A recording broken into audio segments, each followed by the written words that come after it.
Break के बाद एक बार फिर से आपका स्वागत है कंज्यूमर अड्डा में। आज हम बात कर रहे हैं टोमेटो फीवर की, जो कि एक रूप है HFMD यानी hand foot and mouth disease का। ये बीमारी पहले से थी और अब एक नए रूप में इसको हम देख रहे हैं, जिसको टोमेटो फीवर कहते हैं। डॉक्टर गुप्ता, आप ये बताइए कि कैसे माने, कैसे समझें कि बच्चा ठीक हो गया, नंबर 1, और नंबर 2 कि कब तक वो सीमा है जब तक हमें उससे बचा के रखना है दूसरे बच्चों को। पहले दूसरे सवाल का जवाब दूंगा कि कब तक, किस सीमा तक हमें बचा करके रखना है। लगभग 5 से 7 दिन का समय, माने तो 7 दिन का समय ऐसा मान के चले जब तक हमें इस बात के चांसेस ज्यादा हैं कि ये बच्चा दूसरे बच्चों को इन्फेक्ट कर सकता है। तो इसलिए स्कूल से स्पेशली या दूसरे बच्चों से दूरी बना करके रखने की कोशिश रखें, कम से कम 7 दिन के लिए, या जब तक फीवर पूरी तरह से खत्म हो जाता है, जो भी देर से है। सो कब तक माने कि बच्चा ठीक होने लगा है? ज्यादातर बच्चों के, जैसे हमने बात की, तेज फीवर, जोड़ों में दर्द, कुछ बच्चों को दस्त, कुछ बच्चों को खाने पीने में दिक्कत, छाले की वजह से, और स्किन की प्रॉब्लम्स, ये कुछ लक्षण हैं। इन्हीं लक्षणों के अंदर धीरे धीरे करके फीवर के उतरने के साथ साथ इन सब लक्षणों में सुधार आना शुरू हो सकता है। स्किन की जो फफोले हैं वो कई बार कुछ समय बाद तक भी दिखाई देते रहते हैं, और उनमें सेकेंडरी इन्फेक्शन ना हो, इस बारे में ध्यान रखते हुए हमें आगे चलने की जरूरत रहती है। तो जैसे जैसे ये सिम्टम्स कम होते जाएं, बच्चा खाना पीना अच्छी तरह से शुरू कर दे, यानी कि गले का दर्द, उसके छालों का दर्द थोड़ा सा कम होना शुरू कर दे, फीवर अगर कम होने लगे, तो कुछ हद तक हमें समझ सकते हैं कि ये बीमारी ढलान की तरफ है। अब धीरे धीरे करके बीमारी पीछे हटती हुई चली जाएगी और शायद कोई दिक्कत नहीं। जी डॉक्टर राय, ये बताइए, क्या ये वायरल डिजीज है? क्या कोई टीका है इसके लिए? वायरल डिजीज है, लेकिन इसके लिए अभी तक कोई टीका नहीं है, नहीं कोई स्पेसिफिक ट्रीटमेंट है। सिम्टोमेटिक ट्रीटमेंट है, जो भी सिम्टम रहते हैं मैनेज करते हैं। अच्छी बात यह है कि लाइफ थ्रेटनिंग नहीं है, सेल्फ लिमिटिंग डिजीज है, मतलब अपने आप जो है हमारी शरीर का इम्यून सिस्टम जो है एक्ट करता है और डिजीज पे कंट्रोल पा लेता है।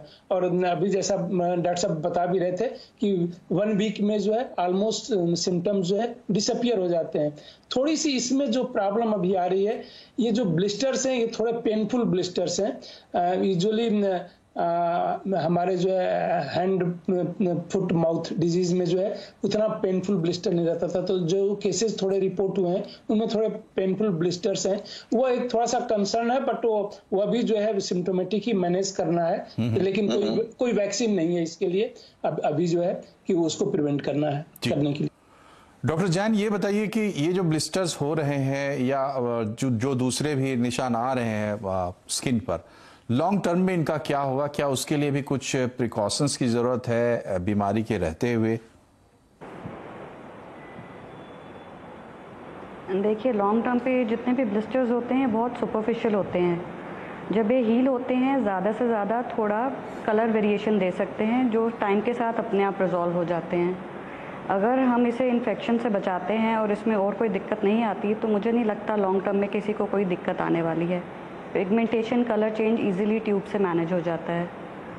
सो इट्स अ वेरी आराम से मैनेज होने वाली चीज़ है, घबराने की कोई बात नहीं है। जी, तो स्किन को लेकर कोई अलग से कंसर्न होने की बात नहीं है। अच्छा डॉक्टर साहब, थोड़ा विषय को विस्तार कर देते हुए मैं एक सवाल आपसे पूछ रहा हूँ डॉक्टर राय। ये क्या कोविड पैंडेमिक में हमारी जो ट्रेनिंग हुई है या जो अवेयरनेस हमारे बीच में बनी है वायरस को लेकर, उसके चलते भी हम ज्यादा वायरल डिजीज पे चर्चा कर रहे हैं, जबकि ये डिजीज थी हमारे बीच में पहले से भी, और अब जो है हम हर चीज पे ज्यादा अलर्ट हो गए हैं, जो हो सकता है कि एक अच्छी बात भी हो। इसको कैसे देखते हैं आप लोग मेडिकल फ्रेटर्निटी में? जी हाँ मनोज जी, अच्छा सवाल है। देखिए, बिल्कुल कोविड आने के बाद से जिस तरीके से पैनिक हुआ, और हमारा सर्वेलेंस सिस्टम हमारी कंट्री में भी, पूरी दुनिया में अगर आप देखें तो डिजीज सर्वेलेंस सिस्टम जो है वो काफी मजबूत हुआ है। उसमें जो स्ट्रेंथनिंग हुई है उसके कारण से केस डिटेक्शन जो है हमारा बढ़ गया है। पहले भी होते होंगे, रिपोर्टिंग इस तरीके से नहीं होती होगी। अब जो है तुरंत रिपोर्टिंग हो जा रही है कहीं भी।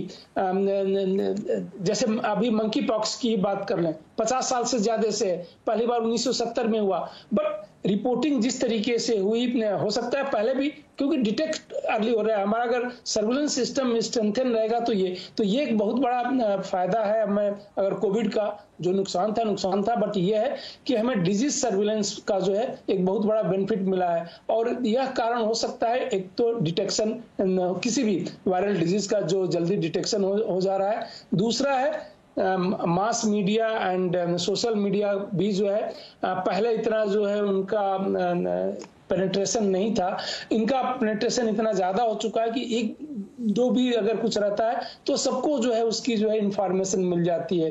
तो डिटेक्शन के साथ साथ जो है उसका प्रसार भी तेजी से हो रहा है, इसलिए जो है, और यह एक अच्छी बात है क्योंकि इस टाइप की बीमारी जब भी हम कोई भी कंटेजियस डिजीज जो पर्सन टू पर्सन फैलता है उसको अगर हम जल्दी डिटेक्ट कर लेते हैं तो जल्दी कंट्रोल भी कर पाते हैं। कोई जरूरी नहीं कि सबके लिए वैक्सीन बनाई जाए या स्पेसिफिक ट्रीटमेंट दिया जाए। अगर लाइफ थ्रेटनिंग नहीं है और वह एक बार होने के बाद प्रोटेक्शन अगर आपको दे देता है तो कोई जरूरी नहीं है कि आप, भाई हजारों ऐसी बीमारियां हैं, हम सबके लिए वैक्सीन और ये नहीं बना सकते हैं और न ही उसकी जरूरत है। एडवांटेजेस डिसएडवांटेजेस होते हैं। कोई ड्रग जो है अननेसेसरली प्रिस्क्राइब नहीं करनी चाहिए, एंटीबायोटिक हम अननेसेसरली प्रिस्क्राइब करते हैं उससे प्रॉब्लम होती है, तो इसलिए जो है अननेसेसरली कुछ भी जरूरत नहीं है। और ये तो अच्छी बात है कि सेल्फ लिमिटिंग डिजीज है और सीवियरिटी न के बराबर है, तो डिटेक्शन हो रहा है और बिकॉज ऑफ हमारी जो सर्विलेंस सिस्टम अच्छी है इसलिए। जी हाँ, तो हमारा ख्याल है कि आज के हमारे इस कार्यक्रम से कम बेसिक अवेयरनेस आपकी बनी होगी, ना सिर्फ टोमेटो फीवर को लेकर, HFMD को लेकर और दूसरे वायरल डिजीज को लेकर, बल्कि आपने ये भी समझा होगा कि समय बदल रहा है और समय के साथ बहुत सारी चीजें बदल रही हैं, लेकिन एक चीज स्थिर है जो पहले भी सही थी और आज भी सही है कि आपकी जो हेल्थ है, आपका हेल्थ आपके लिए सबसे बड़ा वेल्थ है और उसकी चिंता आपको करनी है। यही वजह है कि कोविड के बाद इस तरह की अवेयरनेस बढ़ी है और हर बीमारी को हम सीरियसली ले रहे हैं और उसके बारे में जागरूक भी हो रहे हैं। आप तीनों डॉक्टर्स का बहुत बहुत शुक्रिया हमसे जुड़ने के लिए और अपने अनमोल विचार हमारे साथ शेयर करने के लिए। कार्यक्रम में फिलहाल इतना ही। नमस्कार।